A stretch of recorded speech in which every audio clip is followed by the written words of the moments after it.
अभी तो आप देखो ना, जो लोग के पास भी पावर है, like corporations and all, जो लोग who can actually do something, they have reduced feminism and women's day and all of this to 50% sale. That's what that is. Yeah, women's day is Wednesday को ladies night है 1+1 shot free. That's या आप फर्क नहीं समझ सकते कि कल करवा चौथ है या वुमेन्स डे है। हाँ जो मार्केट जिस तरह एड्रेस कर रहा है, हाँ करवा चौथ है या वुमेन्स डे है या गर्ल चाइल्ड डे है या मदर्स डे है, ये सब कुछ मार्केट विमेन एम्पावरमेंट बस वही है जहाँ पे फायदा हो रहा है, और रिटेल फायदा। हाँ हाँ, अदरवाइज दे डोंट केयर। आपको कभी कोई डॉक्टर के पास नहीं दिखेगा ये सब, जहाँ पे सबको इक्वली फायदा हो सकता है। हाँ, एडमिशन्स में जो प्राइवेट सेक्टर एडमिशन है, प्राइवेट सेक्टर यूनिवर्सिटी कॉलेज हाँ। स्कूल्स में भी नहीं दिखता है हाँ। कि भाई वुमेन्स डे है तो हम वुमेन को लेंगे अपने यहाँ। यस, मैं एक कॉमेडी शो कर रहा था, कुछ साल पहले की बात है। वहाँ पे उस शो के प्रोड्यूसर ने विमेंस डे पे हर औरत को एक रोज ला के दिया। It's a all women lineup, सिर्फ औरतें परफॉर्म करेंगी। हर एक औरत को रोज दिया और फिर उसने हर औरत से 300 रुपये लिया परफॉर्म करने का। हम लाइक, फिर काहे का विमेंस डे भाई, तूने फिर रोज क्यों दिया, ये तमाशा क्यों किया? तो ये तो है ही, women's day is like a thing everyone wants to benefit out of. It's a proper capitalistic campaign.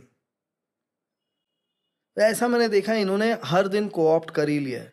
जैसे इंडिपेंडेंस डे हो गया, ये तो मुझे बात बहुत खटकती भी थी। आप देखो इंडिपेंडेंस डे पे मॉल में सेल रहता है कि कोई भी अंदर आके कुछ भी चीज़ सस्ते में खरीद सकता है, पर गरीब बच्चों को कभी भी मॉल के अंदर घुसने नहीं दिया जाता है, स्पेशली ऑन इंडिपेंडेंस डे। हम लाइक, फिर ये काहे का इंडिपेंडेंस है? रिलायंस ट्रेंड्स का इंडिपेंडेंस डे सेल आएगा तो क्या होगा? देश बेचेंगे उसमें। पर ये कैसा इंडिपेंडेंस डे? ये तो मैं बचपन से देख रहा हूँ। मैं जहाँ पे था, मेरे घर के थोड़ा दूर पे एक मॉल था, कभी गरीब बच्चों को एंटर करने नहीं दिया। रिपब्लिक डे पे बाहर 3 कलर का बलून लगाया हुआ है, इंडिया का फ्लैग वैग सब अपना कर रहे हैं। वो फ्लैग और वो बलून बच्चों ने, गरीब बच्चों ने हाँ, ये लोग सही तो किया है। उनको भी ये नेशनलिज्म बेचा गया है ना। सिग्नल पे गरीब बच्चे झंडा वंडा बेच रहे, we are proud, but the nation doesn't help you in any way. What are you proud of?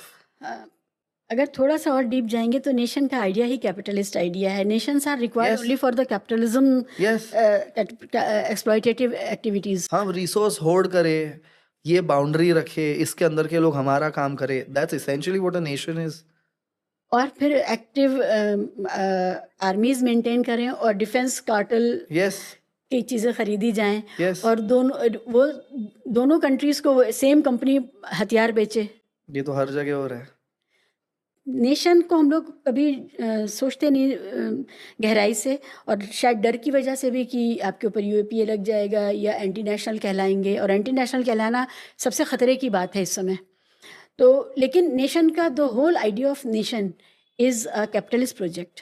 Yes, also anti national हम कैसे हुए? अगर हम एक ज्योग्राफी के बाउंड्री को क्वेश्चन कर रहे हैं, उसके रिसोर्स होर्डिंग को क्वेश्चन कर रहे हैं, इसमें हम एंटी नेशनल कैसे हो? एंटी नेशनल तो वो लोग हुआ जो लोग ज़मीन का कॉन्स्टिट्यूशन नहीं मान रहे, जो लोग वहाँ के लोगों को दबा रहे, मार रहे, जो लोग हेट स्पीच फैला रहे, वो लोग एंटी नेशनल कैसा नहीं हुआ?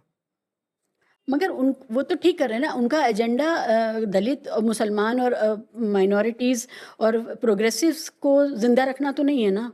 वो they want their nation to be free of these identities. Progressives की क्या ज़रूरत है? कम्युनिस्टों की क्या ज़रूरत है? A lot of people don't realize, अगर आपने मुसलमान, दलित, आदिवासी सब हटा दिए, जब हिंदू राष्ट्र बनेगा तो उसके बॉटम पे तो कास्ट सिस्टम के लास्ट लोग ही रहेंगे ना। तो हमेशा विक्टिम कोई ना कोई केस में हमारे में से ही होगा, जो मेजॉरिटी रिलीजन है। ये हमारा शब्द प्रॉब्लमेटिक है वहाँ, यहाँ पर। वाई हमारा? Do they consider Dalits to be हमारा? वो नहीं मानते, मैं तो मानता हूँ, मैं तो हमारा बोल सकता तो हूँ। आप तो मुसलमान को भी हमारा मानते होंगे। मैं तो सबको, हाँ मेरे लिए तो सब आपकी टर्मिनोलॉजी और उनकी टर्मिनोलॉजी में मीनिंग खो गया है। The words have lost their meanings. Constitution भी हमारा मानता है, और मैं और कॉन्स्टिट्यूशन हम दोनों एक टर्म में बात करें। ये लोग नहीं, सरकार तो आते जाते रहेगी, ये लोग के हिसाब से नहीं बोल रहा हूँ मैं।